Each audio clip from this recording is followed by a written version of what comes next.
समझ लीजिए फिर से, ए लड़का देखो इधर, थर्मल पावर प्लांट, तापीय विद्युत संयंत्र, ठीक है। जिन संयंत्रों से होकर के हम विद्युत धारा उत्पन्न करते हैं वो क्या कहते हैं?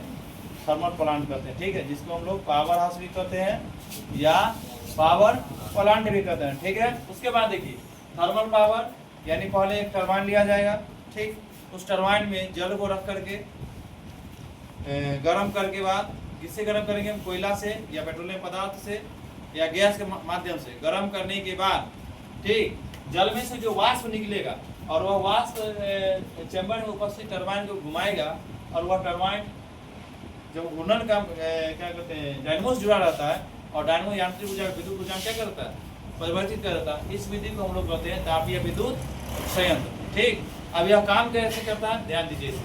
देखिए सबसे पहले क्या लेंगे? एक बॉयलर लेंगे, इसी तरह से आपको लिखना होगा। सबसे पहले एक बॉयलर लिया जाएगा, इस बॉयलर के नीचे एक ईंधन जलाने के लिए, ठीक है, जिसमें आपको कोयला जलाइए या पेट्रोलियम पदार्थ हो या कोई भी गैस हो, और इस बॉयलर को बाहरी वातावरण के टेम्परेचर को ढकने के लिए, है ना, एक आवरण लगा दिया जाता है ताकि बॉयलर में जो स्थित जो जल गर्म कर रहा है वह जल बाहरी वातावरण से न ठंडा हो न ही कोई इफेक्ट पड़े इस पर कोई, ठीक है।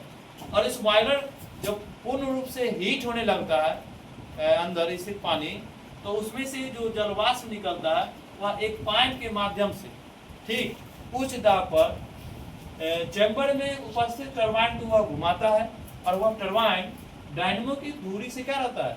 कनेक्ट रहता है, डायनमो की दूरी से कनेक्ट रहता है। और वह डायनमो विद्युत चुम्बकीय प्रेरण के सिद्धांत पर, है ना, आधारित होकर के, ठीक, यांत्रिक ऊर्जा को विद्युत ऊर्जा में बदलने का काम करता है। और यह सबसे पहले यह जो घुमाता है वह रासायनिक ऊर्जा के रूप में उष्मा ऊर्जा स्टोर होती है, और उसके बाद यह डायनमो यांत्रिक से किसमें बदलता है?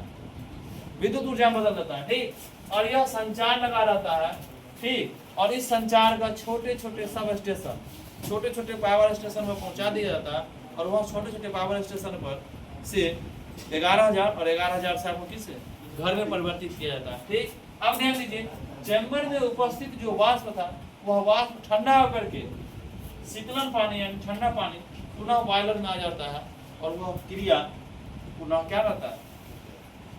निरंतर चलते रहता है, ठीक। यह लगाया जाता है जहाँ पर कोयला या पेट्रोलियम पदार्थ या गैस आसानी रूप से उपलब्ध हो, ठीक है, इस क्षेत्र में लगाया जाता है। और यह